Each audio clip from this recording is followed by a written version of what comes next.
Okay, who all were there the other day when Arniko said, you've already met me? How many people haven't met me? Just 2 or 3 people were there. The rest either were not there or were lazy or haven't had breakfast this morning.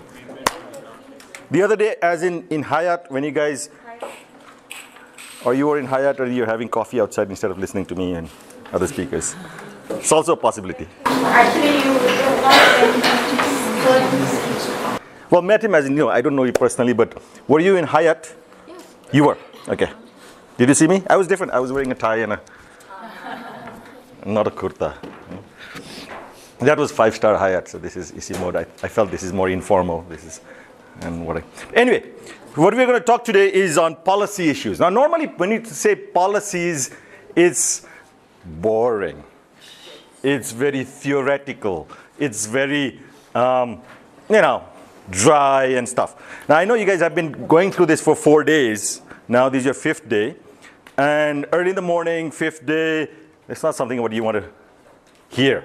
Okay, dry, boring stuff. So what I'll try to do is mix it up a little bit with examples and so on. But at the same time, I know you guys also have gone through an intensive 4 days of training. Yeah, and many of you I know have had a lot of experience in this. I'm looking at Pragati over here, and I know for the past decade or so she's been writing on these issues. I think she knows more about these than I do, in fact. Yeah?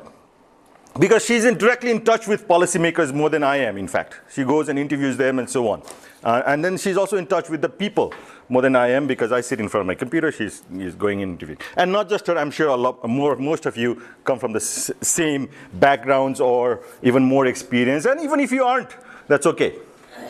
Because as journalists, you are the bridge between the policymakers and the people. Yeah, you journalists, we know, inform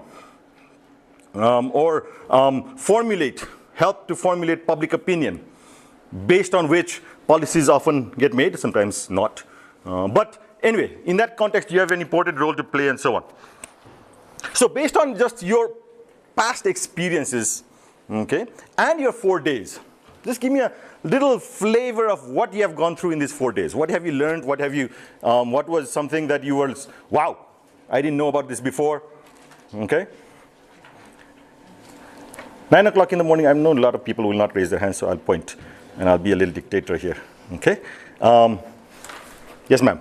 Can you tell me your name as well? So I want to learn at least a few people's name by the time I'm out of here in an hour. Tell me your name, where you're from, and what you have learned in these 4 days. Okay. And for me, it was sometimes we just keep writing. Mm-hmm. We don't get the chance to sit back and learn and pick up context. Okay. Technical and around community-based initiatives. implications. Okay. Writing about. So I learned a lot, especially about Okay. Pollutants from Punjab to Kathmandu or something like that, yeah? It's express highway that brings things from Punjab. All right, so that is one thing definitely. As normal professionals, we're in our day-to-day work. We've got a deadline. We've got to submit an article tomorrow. We've got to edit an article by tomorrow and so on. But you really don't get a time to come back and listen to it, analyze some of it. Yes, please. Tell me who you are and where you're from. I'm Najib from Afghanistan. Okay. Have you been there? No, I haven't. I've been to Pakistan, but this is totally new for me. I know it's beautiful. Yes, I've seen pictures of it. Great. So actually, we started from understanding the pollutants. What are the pollutants which pollute the air, and it is sources locally, nationally, and regionally. How they contribute to each other. Okay. Some of them primary, how they contribute to secondary. And what are the major options to manage those, and science options, technical solution, how make story put technical language to the common people language, make it understandable, and lots of stories from different cases, movies, and how to deal with different part of media, and how to transfer message for policymaker like you guys. And all these things. One thing left what should be done and how to take action. That's what you are telling us today. Okay. That is policy Well, concern. all right. I think three things that you said, yeah, okay? One, you started off by looking at the pollutants themselves, okay? What are the sources? What are the pollutants that we're talking about, whether it's haze coming out of somewhere? What is its impact locally, nationally, or even internationally? And then how do you manage them? The mitigation options are also something that you've talked about. Now, where does policy come in? Okay? Policy is something that influences pretty much all of that, okay? I'm not a policymaker, by the way. Well, everybody, in a sense, we are policymakers. We formulate policies for our own homes, for our own lives, for our little organizations, and so on. And at the national level, I'm not from the government of Nepal or any other government for that matter.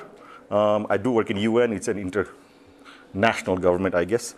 But anyway, we are all influenced by policy. We influence policy, and so on. So basically, please, what we see is that if you think of a model for pollution management, yeah, let's go a little theoretical and try to then bring what you saw in Bhaktapur or what you saw in Afghanistan in your work and so on. Basically, what we say is that human activities cause various types of pollution. Yeah, we saw that the sources of pollution. You saw that whether that be brick kilns of Bhaktapur or whether that be your stove. Your vehicles, so on. And a lot of times we're focusing on the human activities. We also know that pollution is also natural. The sources of pollution also exist. For example, if there's a volcano, there's a lot of air pollutant that goes out. Even just a landslide or even natural phenomena also causes pollution. Even sometimes forest fires are caused naturally. Of course, humans could influence that as well. That releases a lot of pollutants into the environment. As a result, we are exposed to that. Just the release is not that important. It's the exposure that is important. And then that has implication, long-term, short-term implication in the ecosystem as a whole. We being at the center of the ecosystem if we look at from a human-centric approach. Yeah?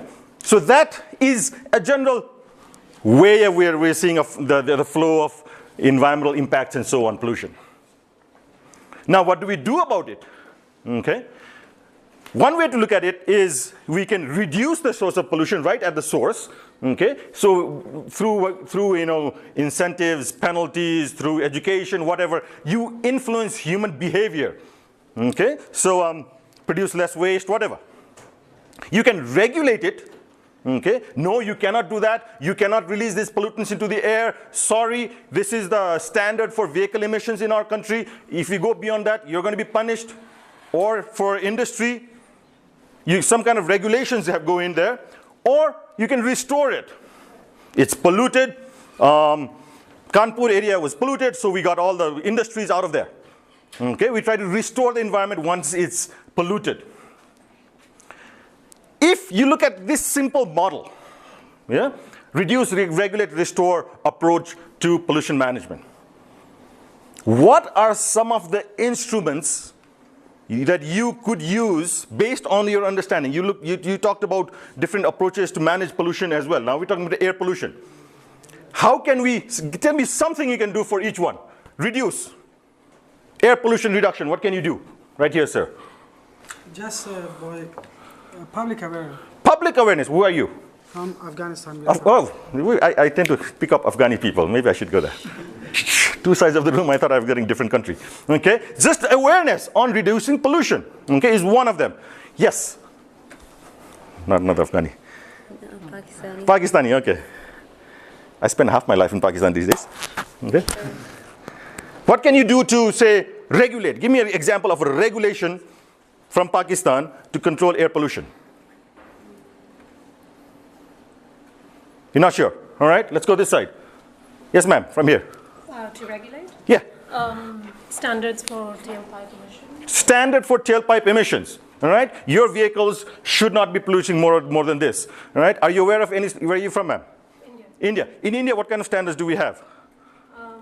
We have standards for There are a lot. Just give me one example. PM10. PM10, so on, is air quality standards. That's what we call ambient air quality standards.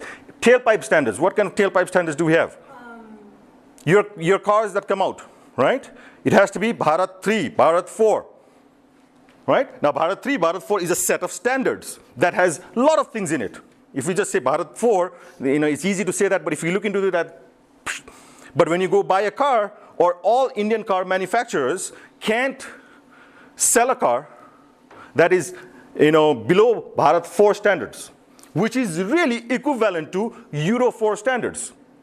Euro 4 is the European standards. Now Europeans have gone from Euro 1, Euro 2, Euro 3, Euro 4, Euro 5, and beyond. And in India, they've gone from Bharat 1, they changed it a little bit, to Bharat 4. In metro cities, it's Bharat 4. In smaller cities, it's Bharat 3. Okay? Now, because we get all our fuel from India, when we do get fuel, and all our cars from India, not all, but most of it, for us, it's easy. We just piggyback on Indian standards, right? So for Nepal, it's Euro 3. Okay? We could have gone to Euro 4. Okay? Because India does have Euro 4 level fuel, does have Euro 4 level cars, because in Delhi, in all the metro cities, that's what they sell.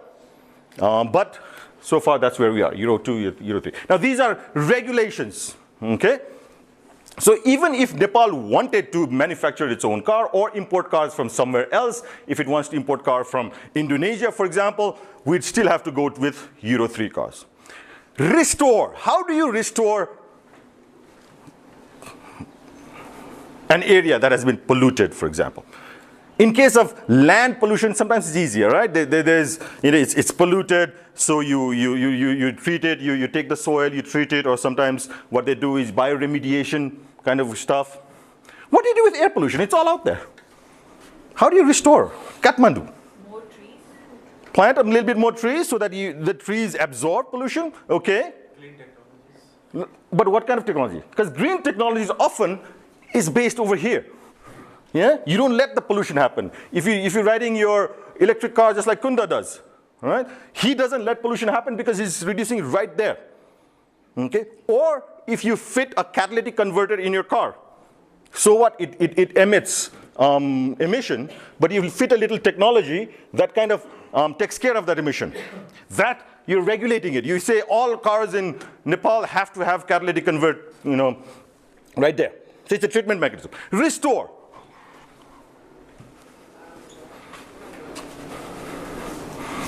How do you restore? Kathmandu is polluted today. What do you do?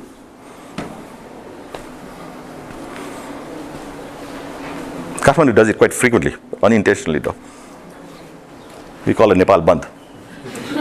Right, you just stop all the cars and the air pollution level goes down by 1/3, about. Every time there's a Nepal Bandh, it goes down by about 1/3. But that, here our politicians do it for different regions, but some places they do it. That's equivalent to a Nepal Bandh. Paris bans cars, offers free public transportation as smog reaches record levels. Because that's one way of doing it, So anyway, so these are things that we just looked at. Now these are different examples of how we manage air quality, all right, or improve air quality. You can look at it in a little different way. Look at transportation. Now this was something, a lot of transport managers talk about. They talk about the avoid, shift, improve model. Again, very simple. It's almost the same thing. Okay? Avoid means you try to avoid the travel, the need for travel. It's travel demand management right here. How do you do that?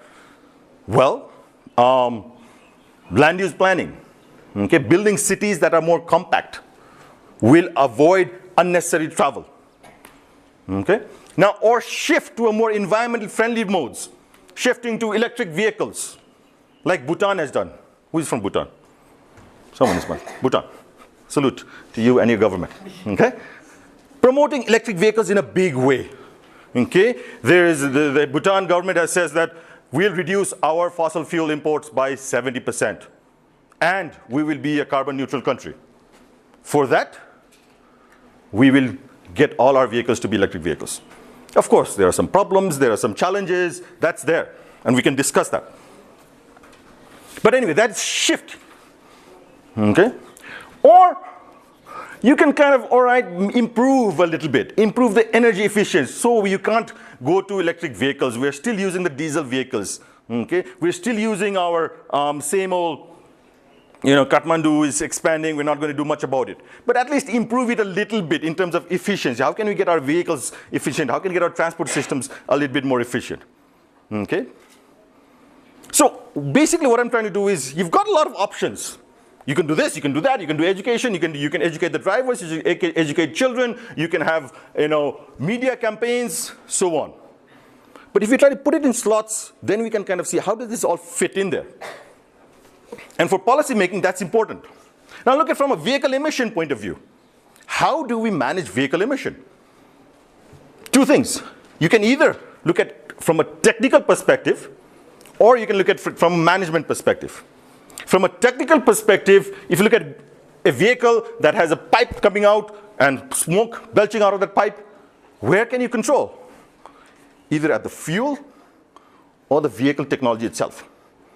Okay? So cleaner fuels is one way you can do that. A lot of countries regulate the amount of sulfur in the fuel. You went to the brick factories, okay? In Kathmandu, they use coal. There are different types of coal. The amount of sulfur in the coal is different. Okay, if you can control right there, you can control the sulfur dioxide emissions coming out of the pipes, the stacks, sorry. Or even the particulate matter that comes out. So sorry, the clean fuel is one of them. The clean vehicle is another. We talked about Bharat 4, Bharat 3, Bharat 5, etc. Okay? These are technical solutions. Then there is the inspection and maintenance system. Okay? In India, they have the pollution under control system. You need a sticker. Not sure how much it works. Here, it doesn't work at all. We've got that as well. Okay? You need a green sticker. And that's been around for the past 15 years or so. But it's cheaper to go buy a green sticker than to sit in line and get a green sticker. So a lot of people just buy it. It actually costs only 35 rupees, but if you can pay 500 rupees or so, you get delivered to your place. Okay? So in that sense, it's not working too well. But that's the implementation of the policy. The policy basically says, or the regulation says that if your vehicle emits more than certain standard, okay, in terms of here, if it's a diesel vehicle, they look at the smoke, HSU, 65 HSU, okay, then you get a red sticker. Otherwise, you get a green sticker. Okay? Now, that standard is a little bit different from the Bharat 1, 2, 3 standards that I talked about earlier. That one is for new vehicles. Okay? For new vehicles, you basically, it's kind of easy. You know how many vehicle manufacturers are there. Vehicle manufacturers are normally large companies. It's not small little, companies by the sidewalk. And basically, you control right there. That is the vehicle, standard, emission standard for new vehicles. And there are certain, standards you look into. How do you do that? There is a thing called COP, TA type approval is, for example, if I want to manufacture a vehicle, okay, and I say this is my model, then I need to get that approved. Okay, so I get that type approval, TA certificate from the government. Then, once I say that this is the vehicle I want to manufacture, and whether I'm manufacturing this vehicle or not, is the conformity of production. COP. Okay? We'll come to a different COP a little bit later, but that. Okay? So that, again, the government checks once in a while. So if, for example, every batch or every 6 months or so, they go there and say, yes, the vehicles being manufactured are right. Sometimes, even big companies fail to do that. We saw the big Volkswagen scandal very recently. Okay? So, everybody tries to cheat once in a while, even if they're Germans and so on. But there are certain systems that have been established to try to get over it. Inspection and maintenance systems. Then overall, there's a transport management system. Transport management looks at a little broader perspective than just vehicles or fuels. It looks at transportation as a whole, the transportation system as a whole. How do we build our transportation system? How do we plan our transportation system? What is our vision for our transportation system? What is our vision for our cities? Okay? Because transportation system gets tied in with a lot of other systems, the urban development systems. What our city looks like, the urban form of a city, really is determined by how the transportation systems are designed. Okay? If your city is designed for cars, you're going to have a city that is expanding forever. If your city is designed for walking, you're going to have a city like the core areas of Kathmandu, which was designed for walking. It's compact. Okay? It's more safe for walking, at least it used to be, at least. And that's how the city is designed. So transport management as a whole, you talk about walking, you talk about cycling, you talk about public vehicles, you talk about parking, etc. All of these need to be considered. And there are policies, there are regulations for many of these. So what are policies? Okay? Or how do we implement that? I said there are policies and so on. Yeah? Traditionally, people talk about the carrot and stick approach. All right? If you want, these are a traditional human resource management kind of book. If you want your employees to work, what do? You either hang a carrot in front of them or you hit them from the back. I want that report now. If you don't get it by tonight, you're fired. Or if you get me that report by tonight, I'll get you free dinner. All right? Well, both of them tends to work. The same kind of happens in a society, a country, and so on. Incentive. If you buy an electric vehicle, we will give you road tax exemption. That is a policy in Nepal. We will give you custom duty exemption. These are all fiscal incentives. Okay? It can be just an honor. The president one day comes and says, all electric vehicle owners in Nepal, we will give you an award. Kunda will be first in line. Yeah? Because he's the one who imports the first. If the first electric vehicle comes in Nepal, he gets it. Okay? And that, of course, is an honor that is worth more than so many rupees a paisa. So incentives, or on the other side, the disincentive factor as well. In Nepal, for example, if you have a vehicle that's more than 20 years old, the tax structure suddenly makes it very expensive to own that vehicle. Okay? We talked about regulations. Of course, you can just say ban more than 20 years old vehicle, ban, finish, out. Or you can have an incentive mechanism. You can have standards. We talked about the education part a little bit. Someone else talked about it. There's also research and development. Okay, how do you make sure that Nepal, we have electric vehicles that are appropriate for us? Okay, if you look at the white Safa tempos that are running around the country, the city, these are developed in the country by the private sector, but they need some help in research and development. These were developed 1992, 93, 23 years ago.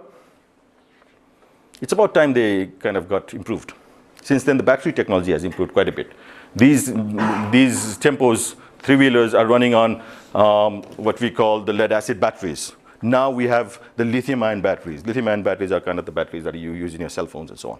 Much more efficient in terms of packing the energy into that little system. So there are some research and development needs and so on. These are all needs or all ways to achieve those different options that we're talking about to improve air quality.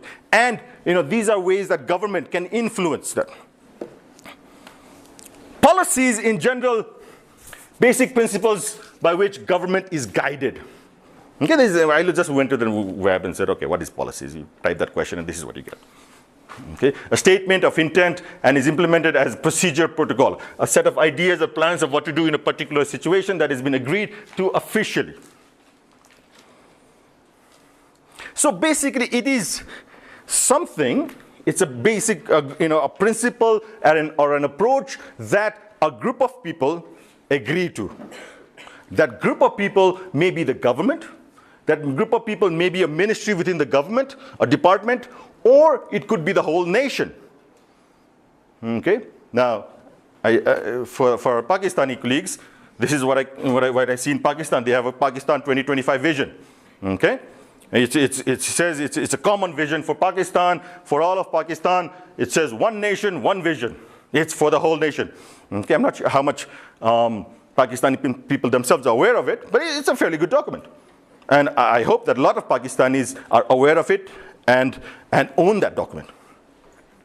The vision describes it. Our ultimate destination is to see Pakistan among the 10 largest economies of the world by 2047, the centennial year of our independence. People who were here in Hyatt and people who were actually listening to Dr. Swanim Wagle.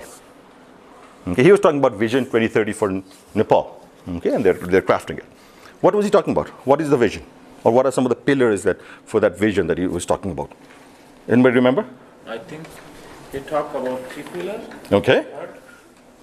Generational prosperity and institutional prosperity landscape, which cover all those capacity things. And also there was something which covers environment and cross-cutting issues. I don't recall the exact. Okay. To put it very simply, I would say it was the pillars for Vision 2030 for Nepal, and it's not passed yet, it's still in the making, okay, was 1, generation of prosperity, sharing of prosperity, and sustaining prosperity.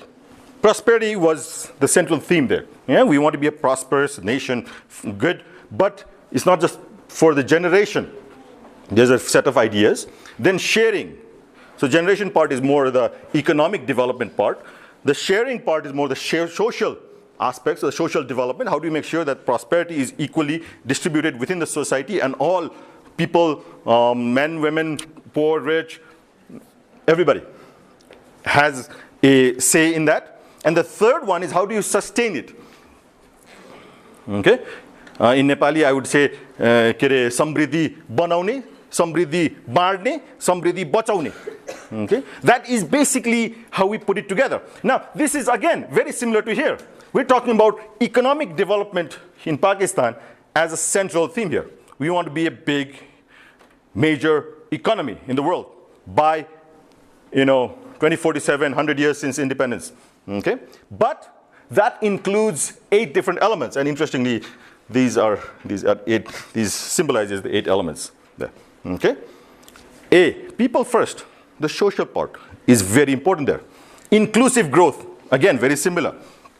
Governance, water, energy, food are 3 sectors to focus on, that nexus, water, energy, food. Private sector, knowledge economy, and regional connectivity. These are important elements within this vision.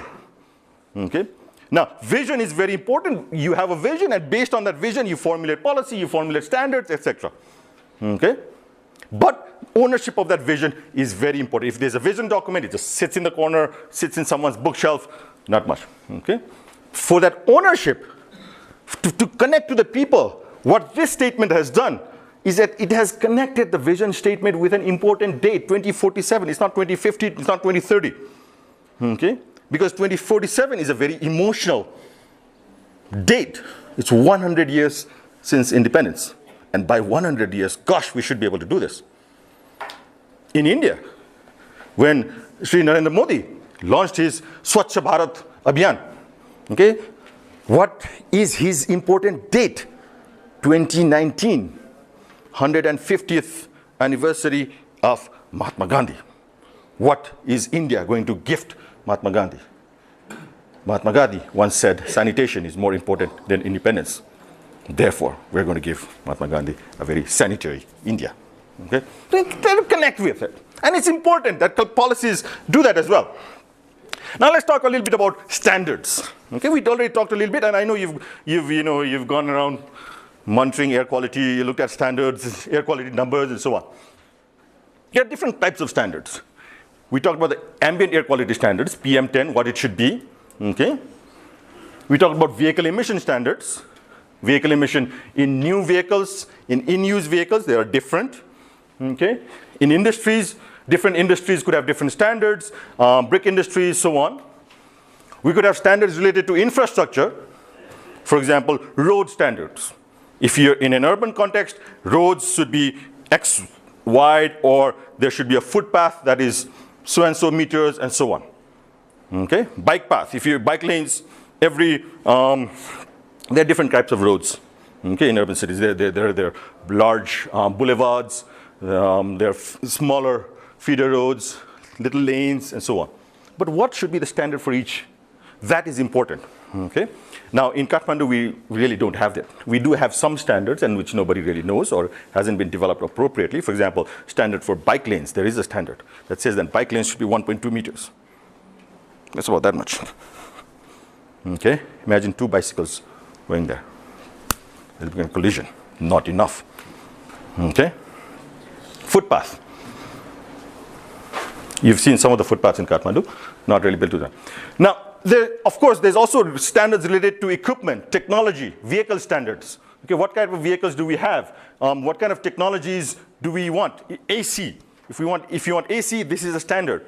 Okay, or there's also related with energy efficiency. It shouldn't be consuming more than such and such efficiency. Standards for materials. Okay, fuel quality standards, for example. We talked about the coal standards in sulfur and so on.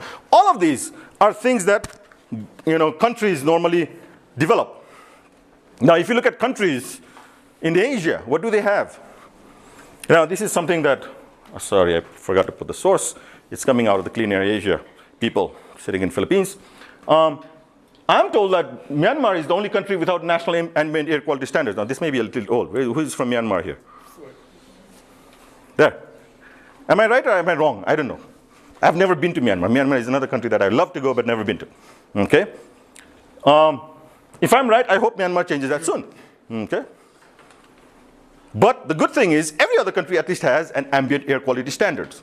Whether the standards is good, bad, something else, whether that is being adopted, followed, or not is something else. But at least there's standards there.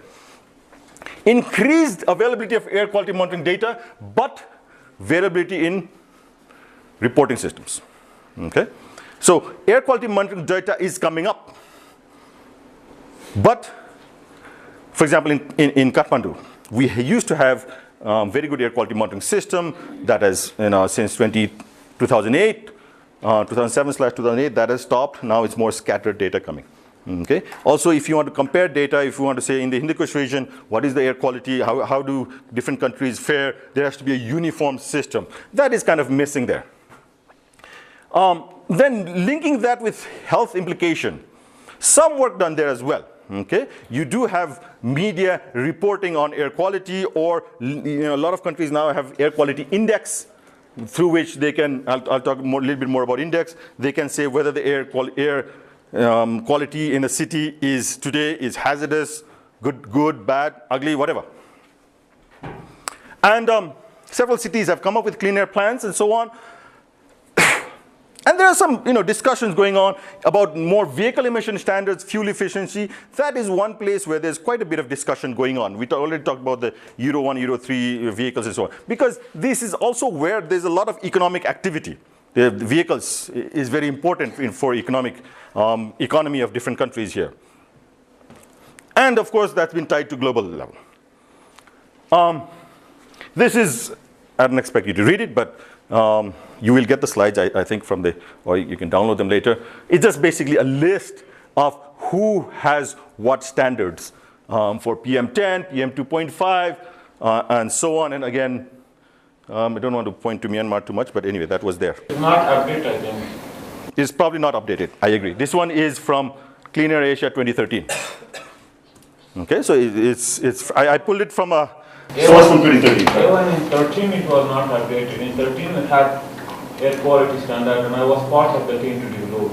Oh, this is for Afghanistan. Yeah. Wonderful. Please tell these guys there. I'll give you their address. Glinda Bathan, sitting in Philippines. Okay, she should know that Afghanistan already has it, and please change that. Okay, Glinda sent me this slide. I said, "What's the latest, Glinda? Can you please send me?" Yesterday I got this, but then she was saying, "This is what the latest I have." Okay, so this is where it's important, where networks like this is important, to tell people Afghanistan already has standards. We worked on it. You've put in a lot of effort to it. Okay, and something should be proud of, and people should be knowing this. So this is Clean Air Asia. This is again standards. We talked about the Euro 1, Euro 2. Okay, people might have different names for it, Bharat 1, Bharat 2, but essentially it's the Euro standards. Okay. Again, where are people with it? In Nepal, we kind of didn't have anything till over here, till 2000. Then we went with Euro 1, and suddenly we jumped to Euro 3 because there was no point in going to Euro 2. We were already late. We should have gone to Euro 2 around. Where is India? We follow India. So boom, right here. Okay, but we were sleeping at that time. We didn't do anything. By default, we had Euro 2 vehicles then. Then we went to Euro 3. Okay. Again, this is a comparison of where people are. You can look at your own country and say, that's where we are. I don't know if everybody's there. No, probably not. I don't even see Afghanistan there. But just a snapshot of where policies are leading. Okay, which, if you look at countries, where they're headed. If you look at advanced nations, countries way up there, European Union, where they're at Euro 6 over there, Australia at Euro 5, moving on to Euro 6 soon. And it's not bad for us, at least we've made it to Euro 3. We'll be moving ahead soon, hopefully. Same with fuel. That Euro 1, Euro 2 is vehicles. Okay? This is fuel. In diesel, the amount of sulfur in diesel makes a big difference in the amount of soot that comes out, or the particulate matter that comes out of diesel. So again, the sulfur, there are various standards. I'm not going to go into details here. I guess I'm supposed to use this. Sorry, I just found out I had a microphone that is on here, which I have not used at all. I hope you can hear me.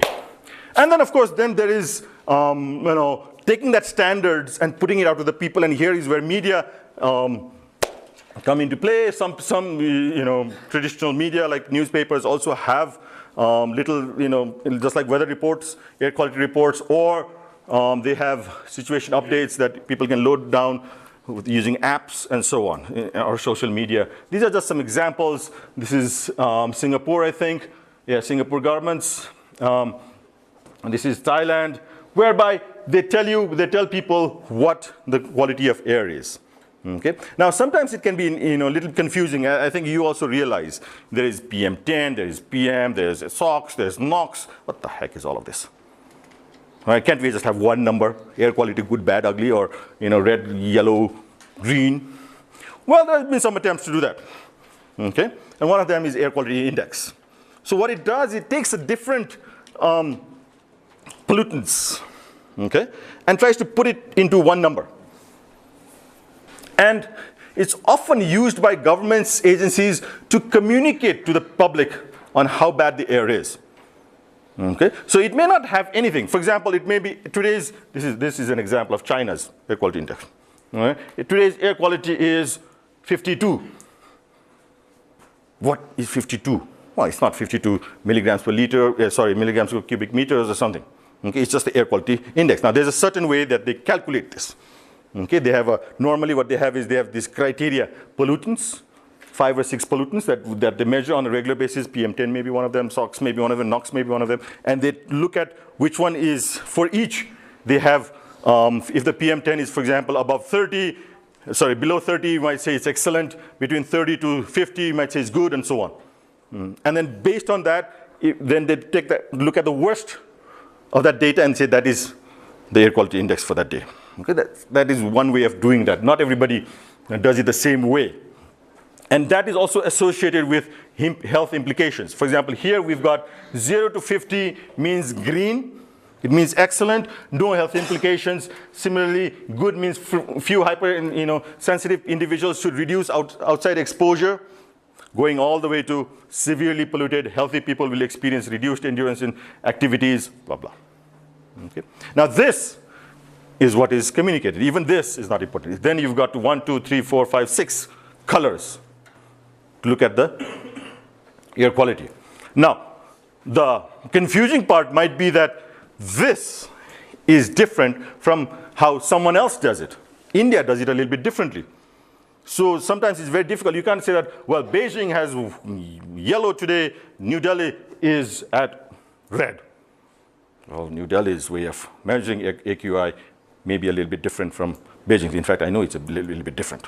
Okay, so you got to take that into perspective, but still, it's an effort to communicate to the public. And in fact, I do have a slide on this.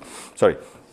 On different PM10, for different PM10, how people look at it differently.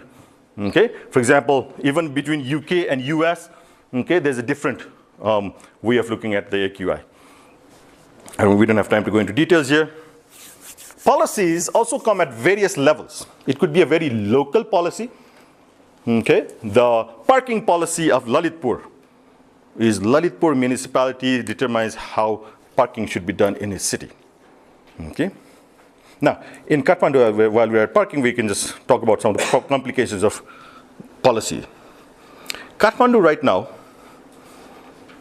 doesn't have any parking fees. Okay? You can go to Kathmandu and park anywhere you want. Why isn't it charging parking fees? Kathmandu could possibly earn lots of money. Till a few years ago, it did have parking fees. I'm talking about the municipality, okay? Private entrepreneurs, if you go below a shopping, if you go below Vishal Bazaar, which is a shopping complex, you have to pay 50 rupees per hour per car and so on, okay? But if you go and park on Darbar Marg, which is the, you know, the fanciest shopping place in Kathmandu, if you go by and park by the road, you don't have to pay, okay? That's because at one point, there was a parking fee. Then what happened was Kathmandu municipality wanted to change the guy who collects the parking fee, yeah, the contractor. The contractor was not too happy, he went to court. Okay? The court said, stop it. And the reason being is that the law actually says two things.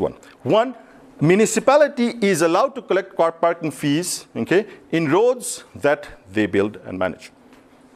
Darbar Marg, or the roads of Kathmandu Valley, aren't built by the municipality.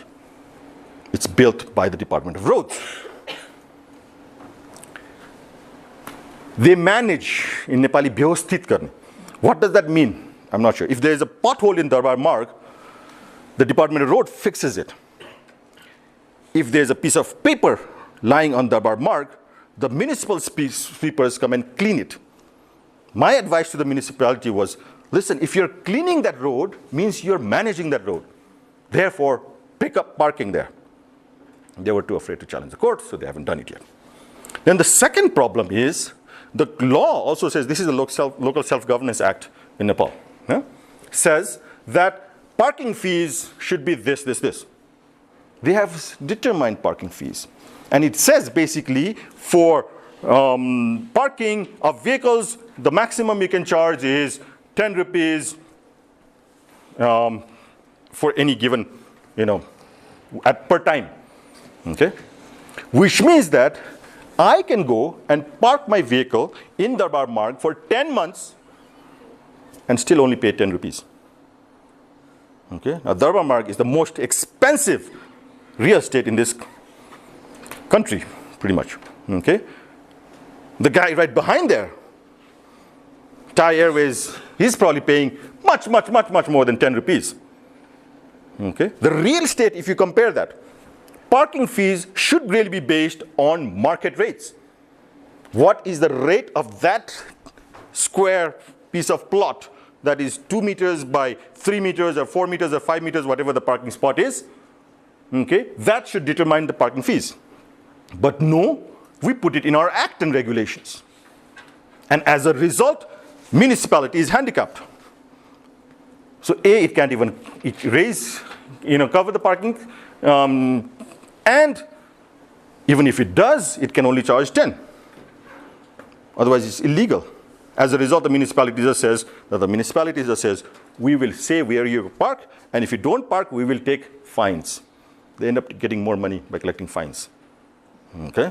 And that's how they've said it. So as a result, what happens is if I go in my scooter and park in the mark, I can just stay as long as I want, as long as it's the right place. It does not make things move in an efficient manner. Okay? And it does not allow the municipality to raise funds and so on. So anyway, these are local level policies. Certain things need to be determined locally. The problem here was that the act, the national level, does it.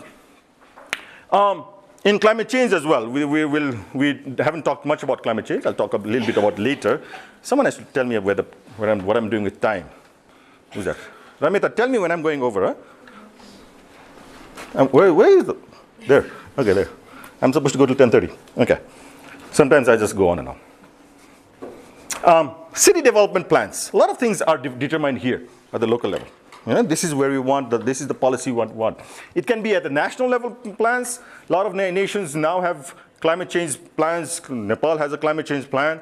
Climate change policy, sorry. The problem is a lot of people aren't aware of it. A lot of even government officials aren't aware of it. There are fiscal policies that come out, for example, the budget. It's a policy document of the government. There are sectoral policies, our energy policy, our transport policy, our urban development policy, and so on. All of that related with air quality as well. They may be there to promote urban development, but that influences that. And then, of course, we talked about the vision document and so on. Then there is, at the regional level, unfortunately, our regional, organization, we have here in South Asia, we've got SAARC. It's not very strong, really, and it meets in a couple of years, meets once in a while, comes out with a few declarations. How many of us are aware of the last SAARC declaration? Or what has SAARC agreed on climate change? Nobody. Okay, so I didn't even put it up. You can look it up. SAARC has declarations related to climate change. SAARC has done some decisions related to climate change. The last time in Bhutan, there was a whole conference on climate change. Okay? Unfortunately, we aren't too much aware of it. Unfortunately, they don't make that much influence on climate change negotiations or climate change related actions on the ground. Okay? And that's mainly because policies or declarations by themselves do not make that much. Of course, there are others. For example, while negotiating in climate change, nations negotiate in blocks. Okay? LDCs is a negotiating bloc.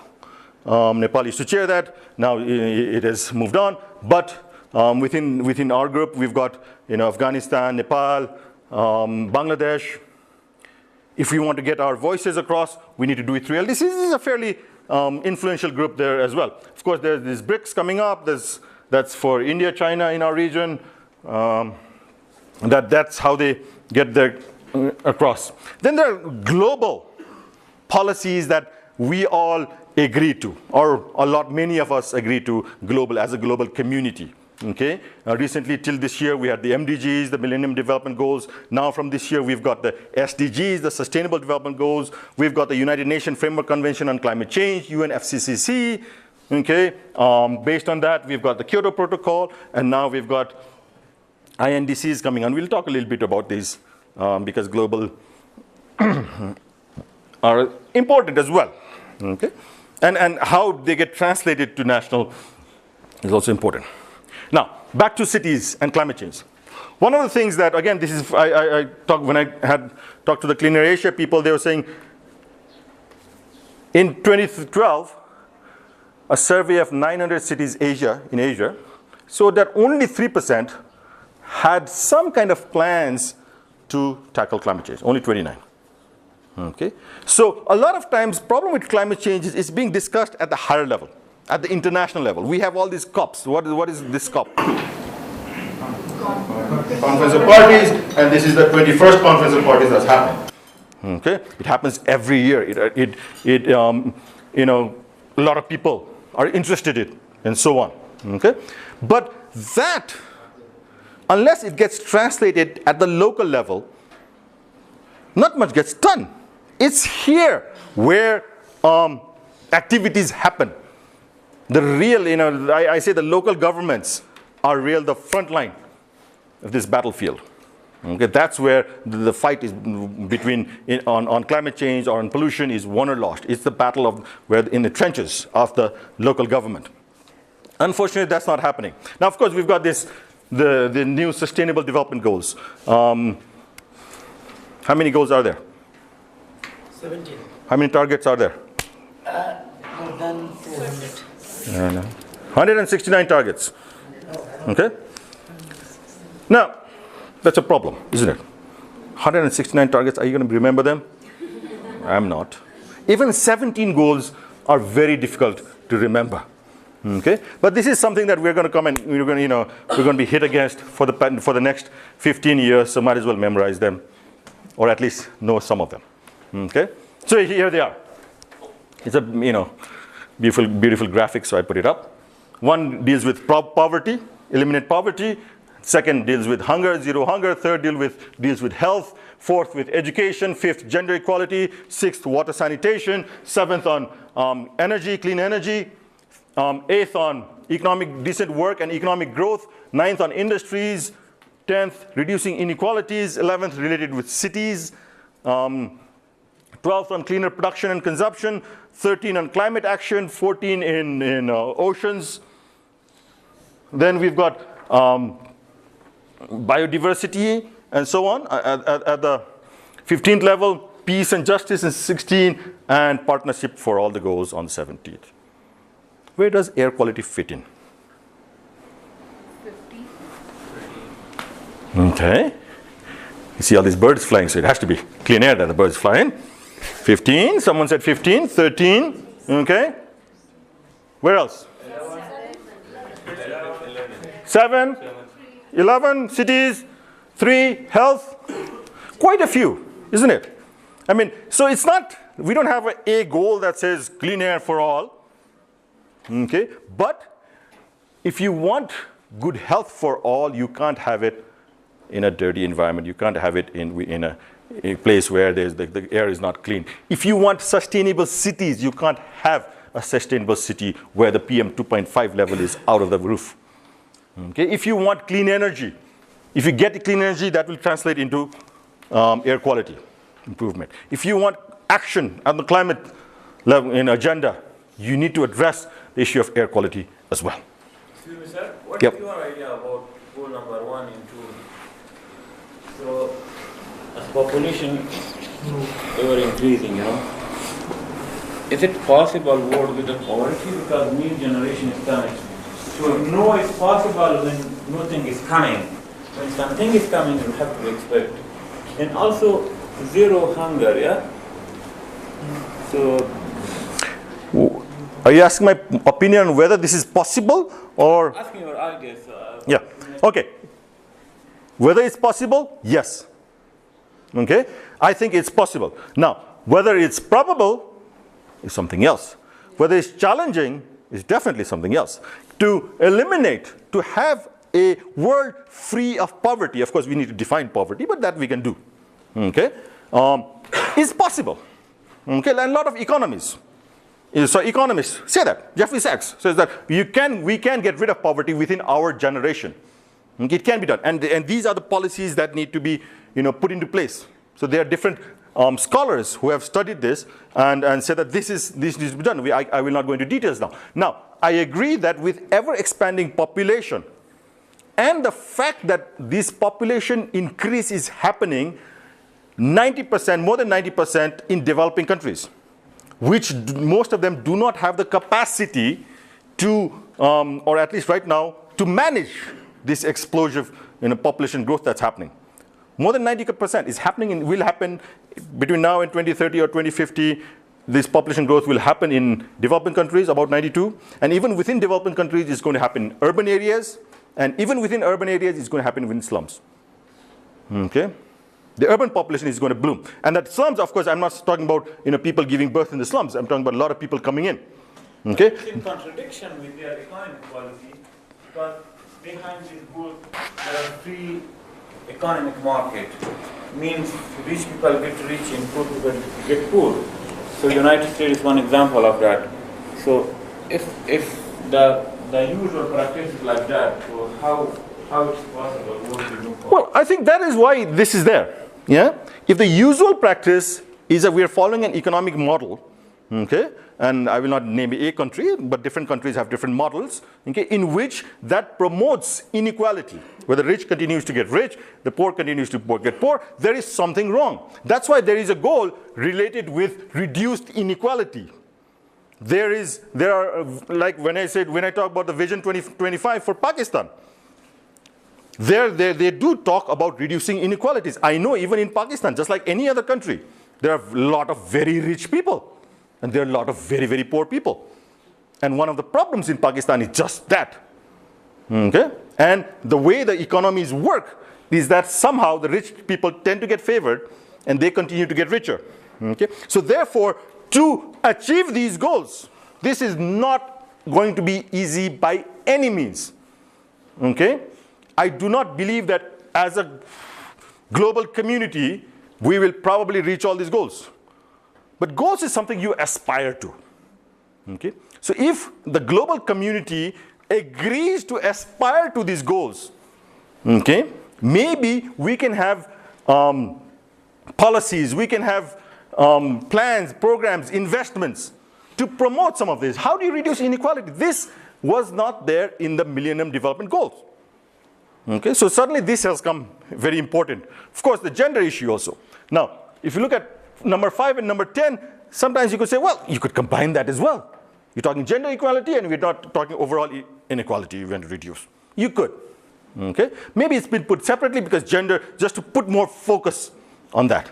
Okay, let's put it separately. So instead of 16, we have 17. Okay? Same with hunger. You're talking about a world right now with 7 billion people, 7.2 or so billion. We know that by 2050, that's going to go up to 9 billion. We are already having problems feeding this 7 billion. How will we feed 9 billion? Well, we need to change certain policies. What are we feeding them? Okay, if all the 9 billion people eating beef or buff, it will be very difficult, because we know that non-veg diet, for example, a lot of that causes a lot of emissions. Or there are efficient ways of growing food. Israel, for example, in a desert, they grow food quite efficiently. Even traditional societies in Kathmandu. Okay, Kathmandu was a very rich, fertile valley where people grow food by using their wastewater and their shit. In Kathmandu, for example, the traditional system was, you've seen Kathmandu, it's a beautiful city, they have beautiful temples, beautiful palaces, and so on. One thing they did not have, the traditional Kathmandu settlements, was toilets. Because a toilet, the only thing that it does is takes a valuable resources, flushes it down to the river, to Bagmati, pollutes the river. Instead, what they had was they had copra. Copra, I feel, is a traditional utensil where you collect urine. Okay? It's not a little tin can or something. It's like a brass utensil. If you go to Patan, you have to pay 2,000 rupees to buy one of them. Okay? Where you collect the urine, because urine was considered valuable. And in Nepal, even now, we don't have a fertilizer plant as such. Urine is very high in nitrogen. Getting nitrogen from a different source, creating nitrogen fertilizer, emits a lot of pollution, it emits a lot of emission. But urine, we've got 7.2 billion people here who can produce that and deliver it on the spot when required every day. Okay? Then the policy is, how do you get this working? I know it's different. If you go to any toilet in ICIMOD building, there is, even if I want to collect my urine, the ICIMOD will not allow you to do that. Because our attitude is such that urine should urinate there, flush it, and off it goes to the Bagmati. So the Bagmati is polluted, we'll have a rally against it, but that's it. But we need to have systems. If you go to Sweden, for example, now they have places where they collect urine separately. And it's done, you go to buildings, they have a separate urine separating toilet, collects it, gets it into tanks. The whole tanker goes to the farm. It just, whoosh, modern technology. Switzerland as well. Wonderful. So basically, how do you connect Switzerland and Sweden's modern technology with Nepal's traditional copra? The beauty of copra is the attitude. Right? It's the thought process that we need to use every bit of resource that we have. We do not have a fertilizer factory. Therefore, you can say that if you want to meet goal number 2, bloody hell, you need to use your urine. Excuse my language. Okay? Otherwise, you're not going to get this. Okay? So therefore, it's not just about 17 goals. This has to inspire. This has to, get people thinking about new ways to do it. I know it's challenging. Okay, if you just look at it, you say, no way.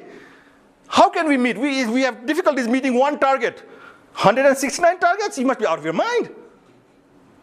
But, well, if you want to get to touch the, as they say, street light, you have to aim for the sky. You'll at least touch the street light. Okay, so this is aiming for the sky.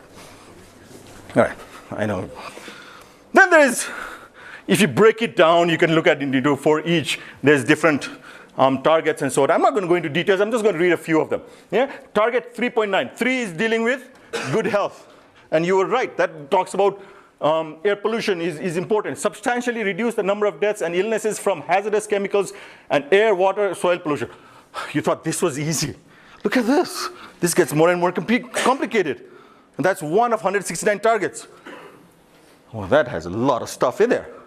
That is water, there's air, there's soil, there's chemicals. Then that for each target, there are indicators. This is going to get a very complicated world here. And then you go to target 11.2. What's 11? 11 is sustainable cities here. Okay? So we say, provide access to safe, affordable, accessible, and sustainable transport systems for all, improving road safety, notably the expanding of public transport with special attention to needs of those in vulnerable situations, women, children, persons. And a lot of 155 nations signed it.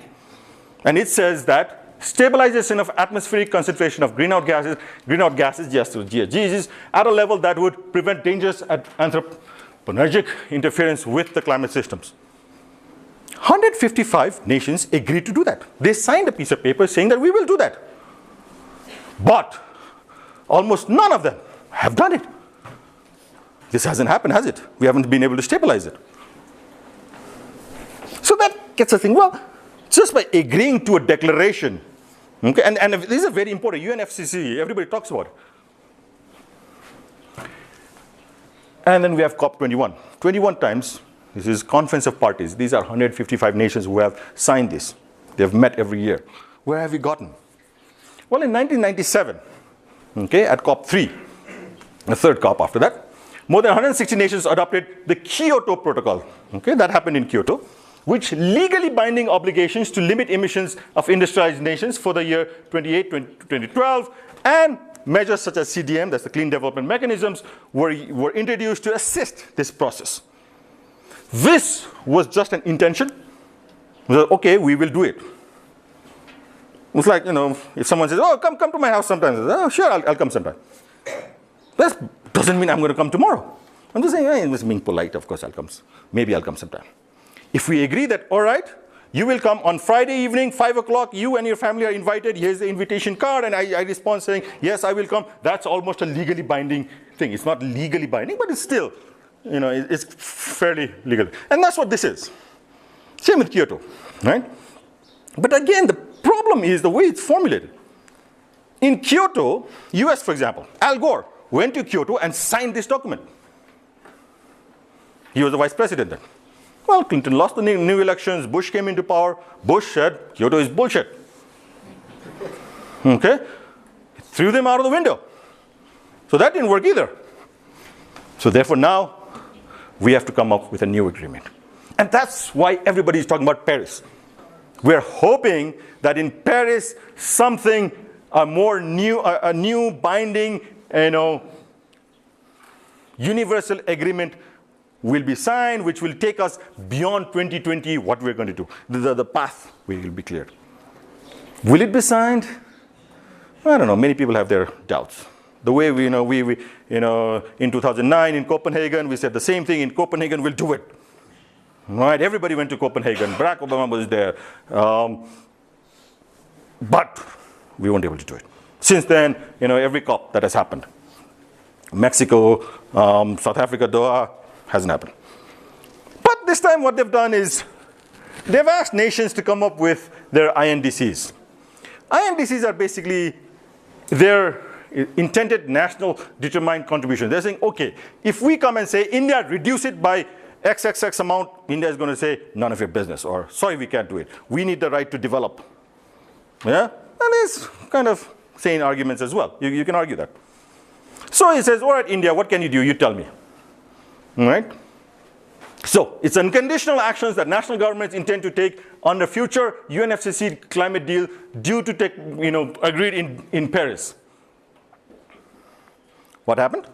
As of yesterday, 37 submissions have been done, reflecting 164 countries, including European Union. European Union makes one submission, but there's a lot of countries. So quite a few. So what, on the good side, we've got quite a few countries who have submitted something.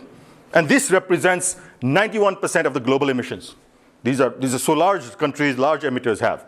Countries like Nepal haven't. As far as I know, we haven't submitted one. Nobody cares, but still, we should be submitting it. Bhutan has. I know most of the other countries that you read around this table have submitted. Nepal haven't. And there's this group, the Climate Action Tracker. You can track them in that website. They say that if all these INDCs that are intended,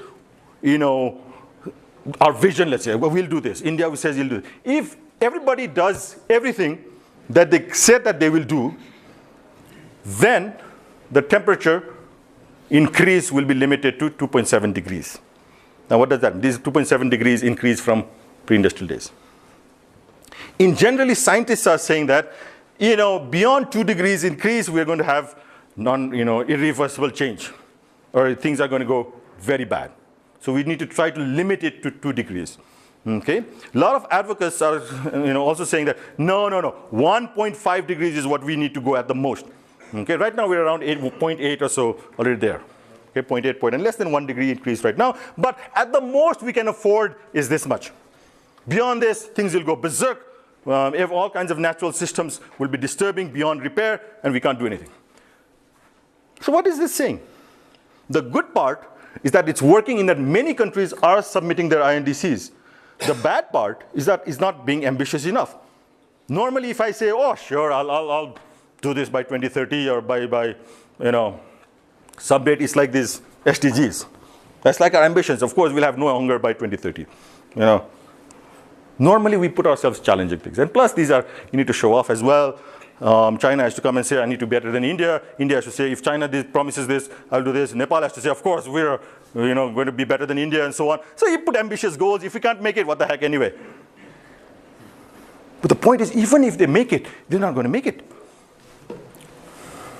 This is a graph from the same place. Current base looks like if we go the current do-nothing scenario, we're going to go at between 4 to 5 degrees increase, 4.1 to 4.8 degrees increase. The existing policies that are already in place, that will take us to 3.8 degrees or so. This will pledge us 2.7 degrees. Still not there yet. Okay? These are some of the examples of the INDCs, and these I just picked from countries that are represented here and countries that are important in these negotiations blocks. India has said that they will reduce emissions intensity by 33 to 35% of their GDP. And the emission intensity is basically how much emission you emit per unit GDP. Yeah? So that's how they've said it. And 40% of power installed capacity will be non-fossil fuel based. They will also create additional carbon sinks of 2.5 to 3 billion tons CO2. China is a little similar. It follows a similar path. In fact, China put theirs first, and then India put their INDC on October 2, I think. The deadline was October 1. They just put it on October 2. We'll still take it. China was saying that we'll reduce our carbon intensity by 60 to 65%, and so on. US has also put in their number. They're saying reducing economy-wide emissions by 26% to 28% compared to 2005. EU says by 40% below 1990 levels by 2030. What do you see here?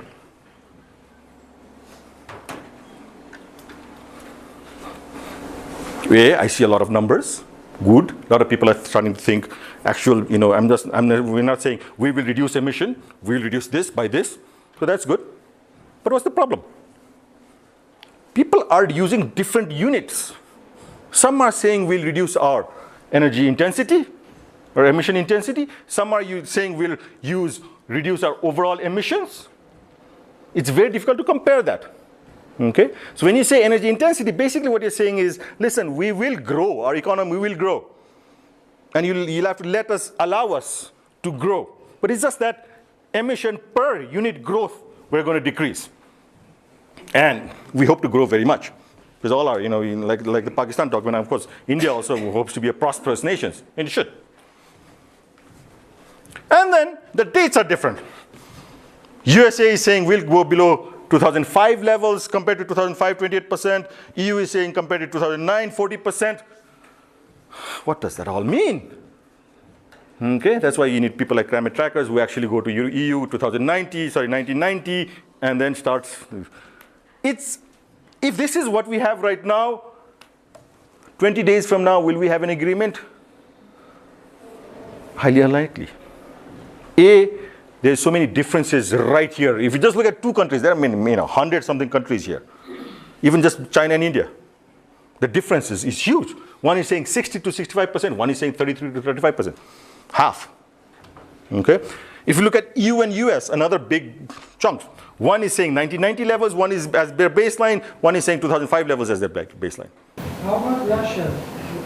I don't know. Go there. Russia is also a big user. It is. It's there. I know it's there. I just didn't put it up, and I don't know. So we can look it up right now or a little bit later. Oh, I have 2 minutes, and I have like 20 slides now. So anyway, what is important is not just policies, but plans, investment, actions, monitoring. Okay? Because policies by itself can kind of, in vacuum, is not important. And that will see how you grow. We talked about urban form. Look at these two cities. Atlanta, 1990, Barcelona, 1990. The number of people, 2.5 million, 2.8 million. Kathmandu right now, it's around 3 million, Kathmandu Valley. Right, about the same. But this, the built-up area in Atlanta, is 4,280 square kilometers. This is 162 kilometers. This square kilometers. This is a compact city. Okay? As a result, what has happened is that 60% of Barcelona lives within 600 meters from a subway line. So public transportation in Barcelona is very, very accessible. Okay? And for that to happen, to make public transportation accessible, all they needed was 99 kilometers of subway line. Now, if Atlanta wanted the same level of services as in 60% living within 600 meters, they would have to build 3,400 kilometers of metro lines with 2,800 new stations. Very, very expensive for this city to provide the same level of services. So urban development strategies, policies, very much influences this. India, okay, has an urban transport policy. Okay? This is a vision from that I just copied. To recognize that people occupy the center stage in our cities and all plans would be for their common benefit and well-being. Wonderful. To make our cities the most livable in the world and enable them to make them become the engines of economic growth. Wonderful. To allow our cities to evolve into an urban form that is best suited to unique geography of their locations. It talks about people, it talks about economy, it talks about social equity and all that. Wonderful policies. But what are we doing in India? This is just an example. This is from, I forgot to put the source again, from CSE, India. This is, tell me if I'm wrong, for folks from India. This is, if this is a place called Nehru Place Flyover. Okay? If I'm living here, my friend lives across the street over here, it's a 30-meter distance. Okay? Now, what Delhi has done is that we want flyovers in our city to move cars very efficiently. So they're building 66, they have built 66 flyovers and so on. As soon as you build a flyover, you can't cross. So what you have to do is you have to go here, here, here, cross, make this crossing and go back. Suddenly this 30-meter becomes 1,000-meter. A 1 kilometer travel. Now 1 kilometer, then you start thinking, I'm not going to walk 1 kilometer, maybe I'll take my car. Well, if you take your car, this is going to happen. You'll have to go here, because you can't make a turning here, so come there, blah, blah, blah. It becomes 1.9 kilometers. So just having that flyover is encouraging people to take cars and drive further, emit more. This is against that national transport policy that India so proudly has. And it's great policy. Love that policy. We've been telling people from Nepal, that's what we should have. And Nepal also does the same thing.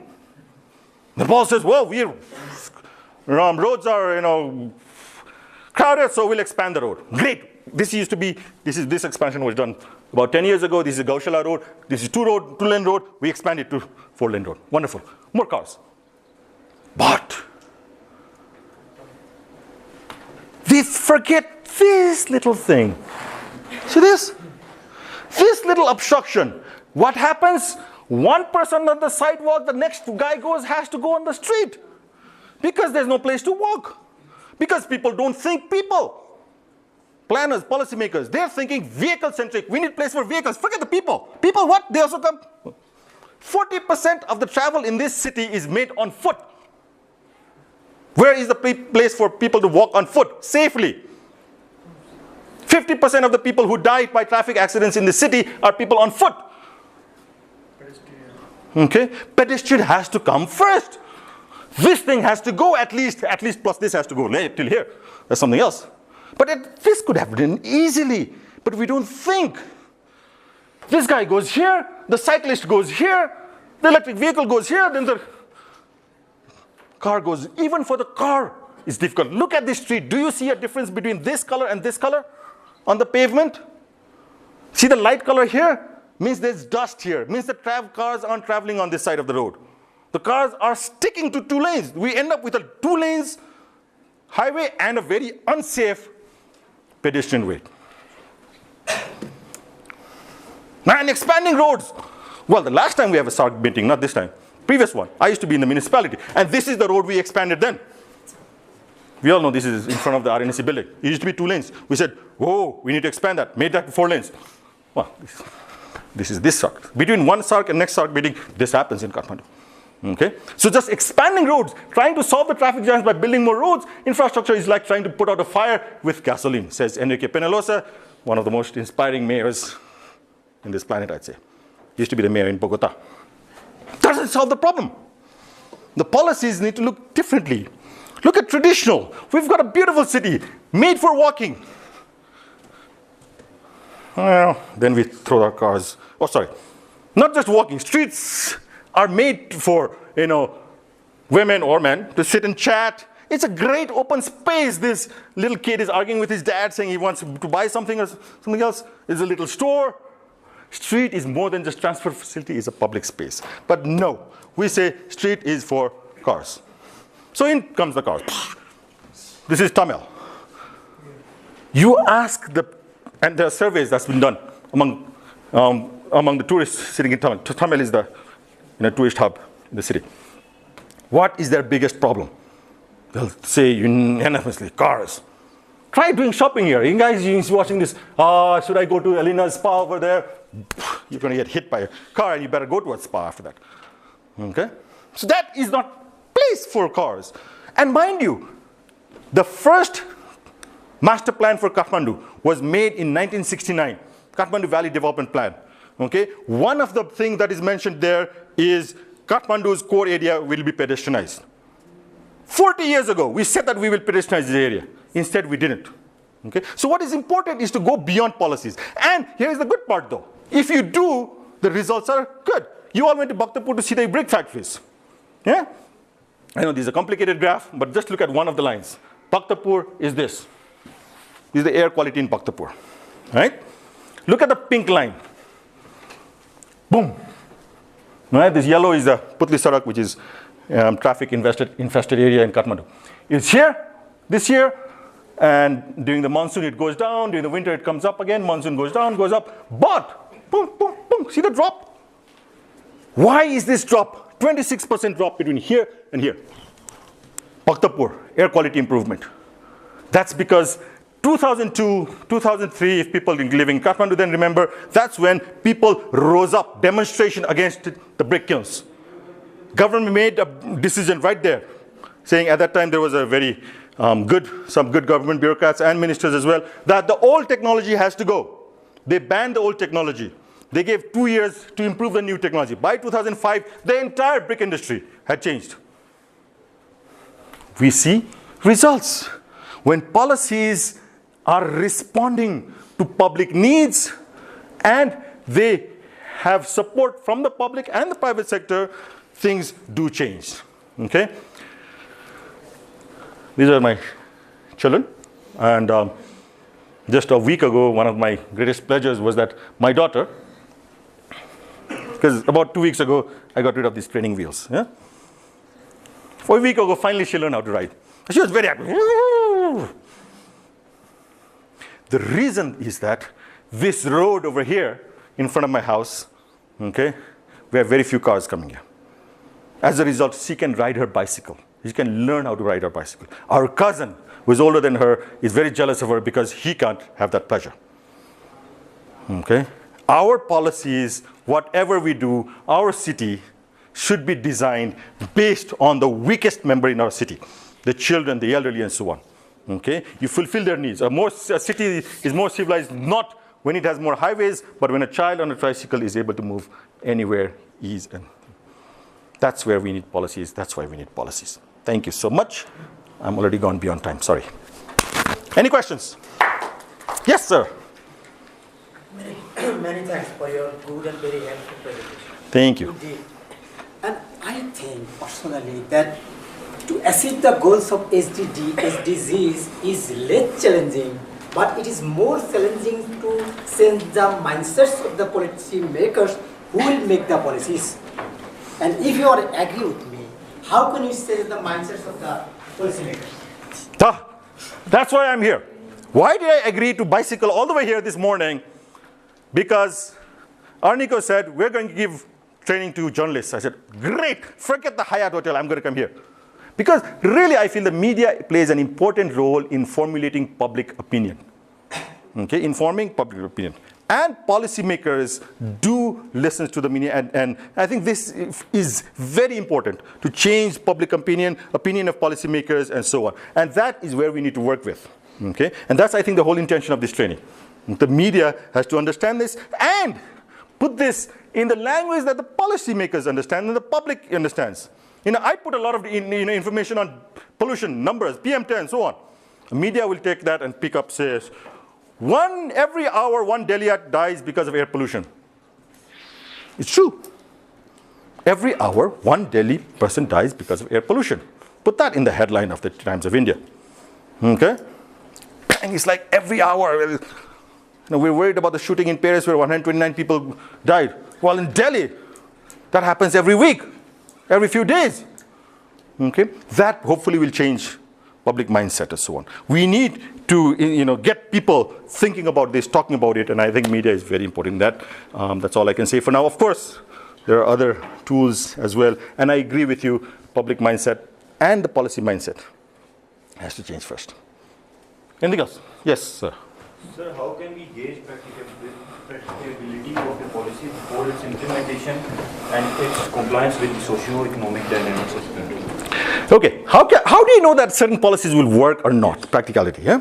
One is basically, you look at other places where it works. Similarly, yeah? That's why when I said Atlanta and Barcelona, I put those cities because they are 3 million population cities, same as Kathmandu. Okay, so I'm talking to an audience in Kathmandu that you relate to them. Okay, the relationship is important. So there are a lot of experiences. Okay, the second is, as I said, policy in isolation is not it. You need to have other things around it, a public information campaign around that policy. You need to have plans, you need to have investment. Okay, to put that all together in the whole system is very important. Otherwise, you'll just have a policy saying, like the 1969 policy of pedestrianization of Kathmandu port. Well, it's there, it's not working. Okay, so a lot of things else. So you need to think of systems.